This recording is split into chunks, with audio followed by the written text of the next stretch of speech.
My parents stood in the middle of my wedding rehearsal staring at my grandfather like he didn't belong there. My mother folded her arms and said, "He's just a retired janitor. He'll embarrass us sitting at the head table." My father agreed without hesitation. Then they gave me an impossible choice: remove Grandpa, or they would walk out of my wedding forever. I refused. They left. I thought that would be the worst moment of my life. I was wrong.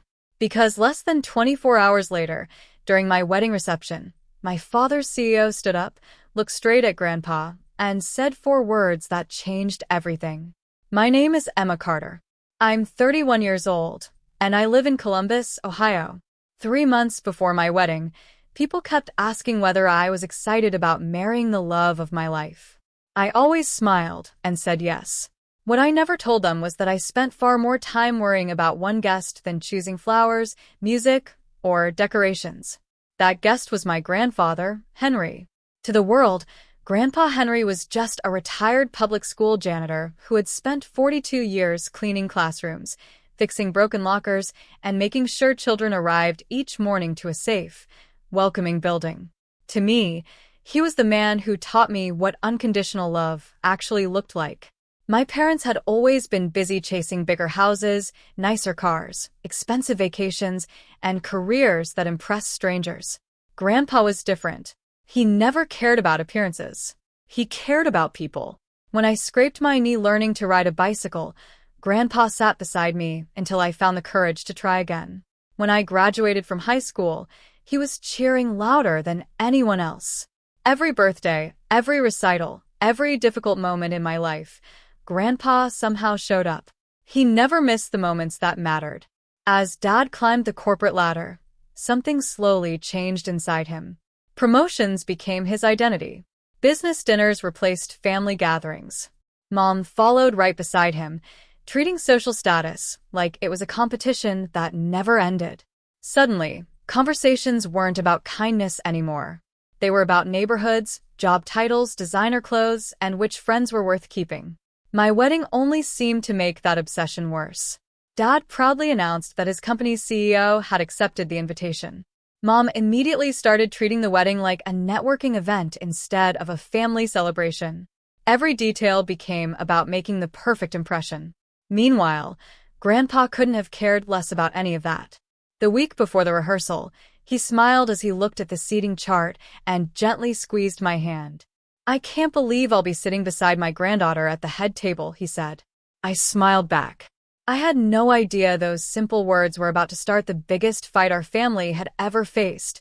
The afternoon of the wedding rehearsal arrived faster than I expected. The ballroom buzzed with quiet excitement as our wedding planner walked everyone through the ceremony, the entrance order, and finally the seating chart for the reception. Everything was going smoothly until she pointed to the head table. "There you are," she said with a smile. "Bride, groom, and Grandpa Henry right beside Emma." The room went silent. I looked toward my parents. Mom's smile disappeared so quickly it was almost frightening. Dad stared at the seating chart as if someone had personally insulted him. "There has to be a mistake," Mom said coldly. The planner glanced down at her clipboard. "No, ma'am. Emma specifically requested this arrangement." Mom folded her arms. "A retired janitor doesn't belong at the head table." Several relatives shifted uncomfortably, pretending not to hear. Dad stepped forward. "Tomorrow, my CEO will be sitting in this room. Investors, executives, and business partners will be here too. What are they supposed to think when they see him sitting beside us?" I felt my face grow warm. "They're supposed to think they're looking at the man who helped raise me," I answered calmly. Mom sighed dramatically. "Emma, stop being emotional. Give him another seat. Somewhere respectable." Before I could respond, Grandpa quietly placed a hand on my shoulder. "Honey," he said gently, "it's your wedding. I'll be perfectly happy sitting anywhere." I turned toward him and shook my head. "No, Grandpa." "Your seat isn't changing." Dad's expression hardened. "Then ours will." The words hit the room like broken glass. "If that man stays at the head table," Dad continued, pointing toward Grandpa, "your mother and I are leaving. We won't attend a wedding that humiliates our family. For a heartbeat, nobody moved. Even the wedding planner looked stunned. I looked at Grandpa. His eyes were already filling with tears. "I'm sorry," he whispered. "I never wanted to cause trouble." I wrapped both arms around him. "You didn't," I said softly enough for only him to hear. "The only people creating this situation are the ones who forgot what family means." Dad grabbed Mom's purse without another word. She looked at me one last time. "Don't expect us tomorrow." Then they walked out.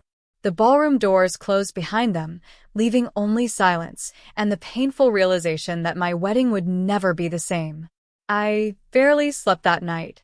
Every time I closed my eyes, I saw my parents walking out of the rehearsal. Part of me kept hoping my phone would ring with an apology. I wasn't expecting them to admit they were wrong. I just wanted them to remember that this was their daughter's wedding. Morning came. My phone stayed silent. No calls. No texts. Nothing. Instead, a few relatives started messaging me. "Maybe you should just move, Grandpa. Your parents are embarrassed.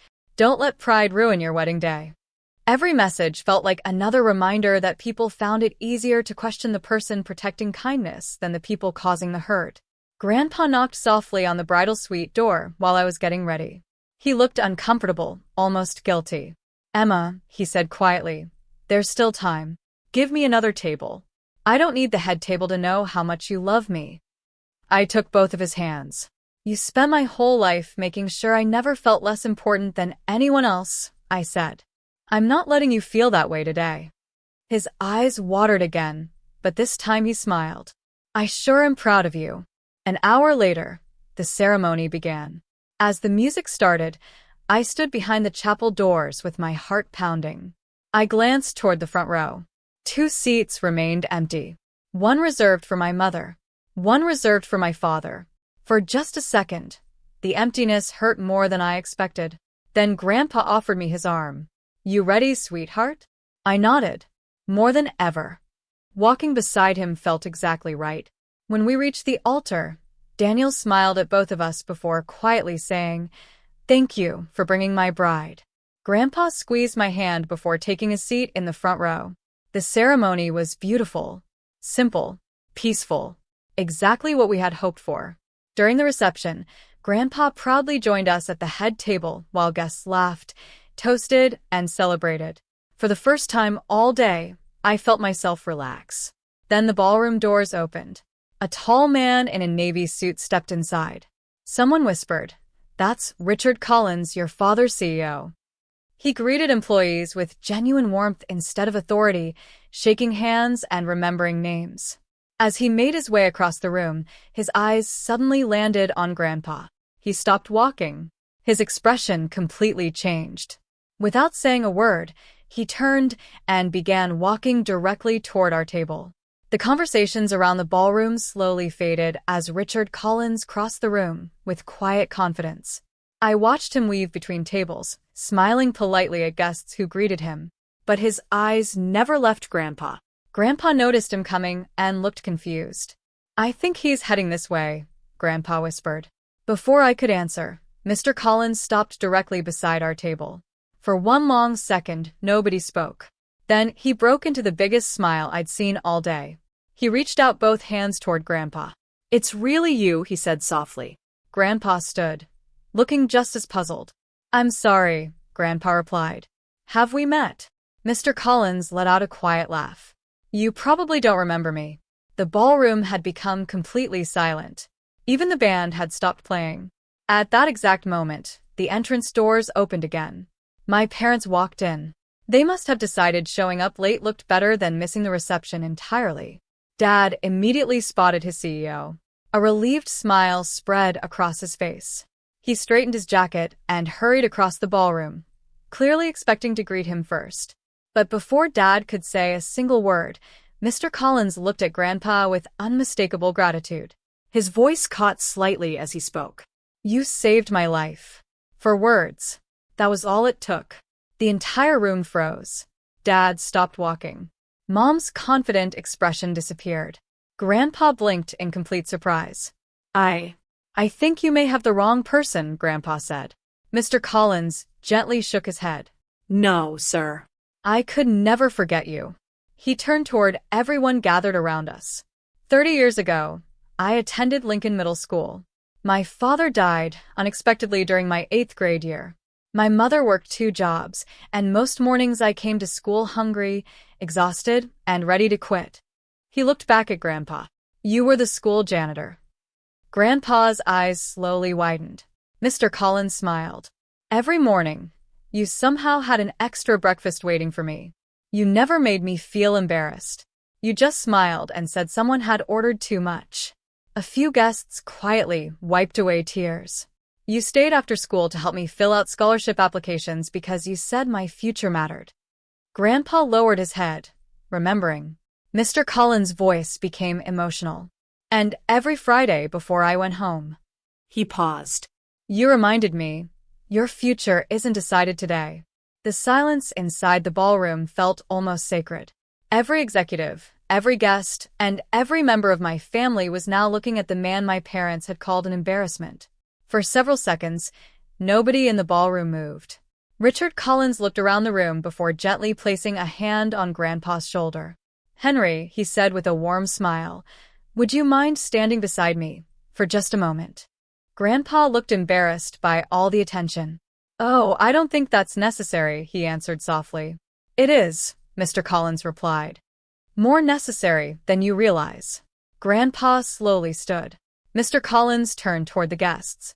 I've spent years speaking at conferences about leadership, he began. People always ask who inspired me the most. They expect me to name a famous executive, a successful entrepreneur, or a respected professor. He smiled at Grandpa.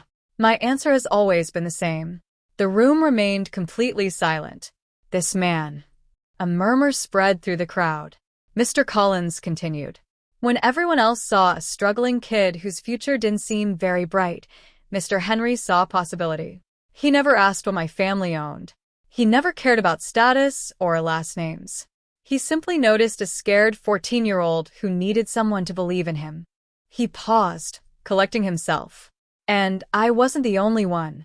Looking across the ballroom, he added, over the years, I've met doctors, teachers, engineers, police officers, military veterans, and business owners who all tell remarkably similar stories. Somehow, Mr. Henry found time to encourage them too. Grandpa looked genuinely overwhelmed. I never kept count, he whispered. I know, Mr. Collins answered. That's exactly why your kindness mattered. He turned toward the guests again. The most important person in this ballroom isn't the one with the highest salary, the biggest office, or the most impressive title.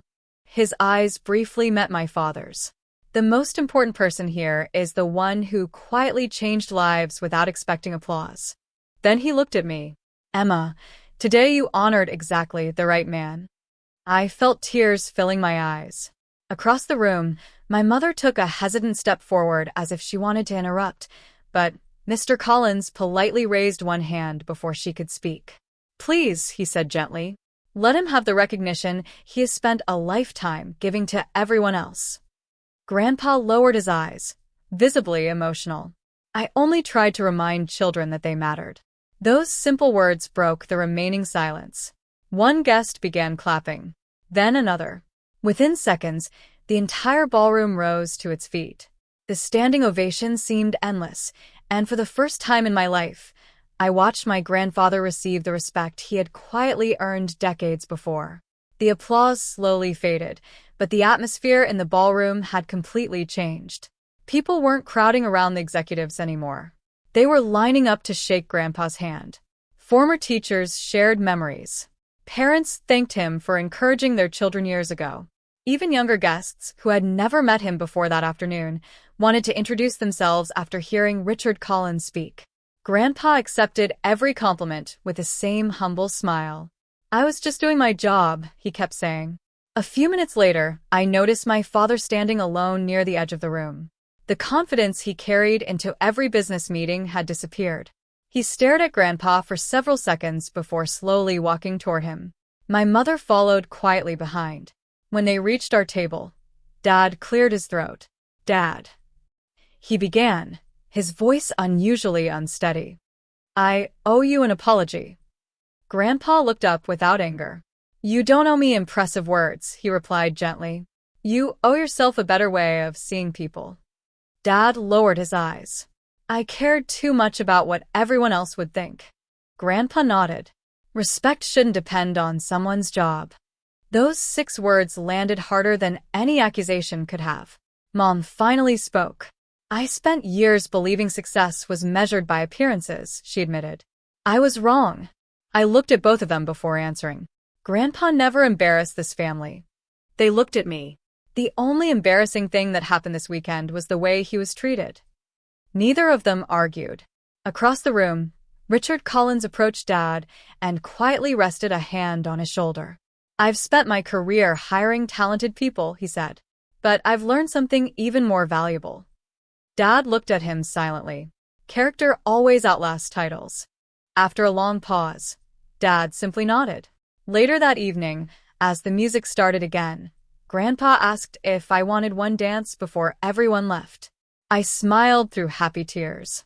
Holding my grandfather's hands, I realized the greatest honor at my wedding wasn't who attended. It was who stood beside me when it mattered most. The wedding ended, but the story didn't. Life slowly settled into a new rhythm over the months that followed. Daniel and I returned from our honeymoon, moved into our new home, and started building the quiet life we had always wanted. Every Sunday afternoon, we drove across town to visit Grandpa Henry. Sometimes we brought lunch. Sometimes we simply sat on his porch drinking iced tea while he told stories about former students whose names he somehow still remembered. He never once mentioned the standing ovation at the wedding. If anyone brought it up, he would smile and change the subject. There's nothing special about helping people, he always said. If you can make someone's day a little lighter, you should. One afternoon, I was organizing our wedding photos. There were hundreds of beautiful pictures.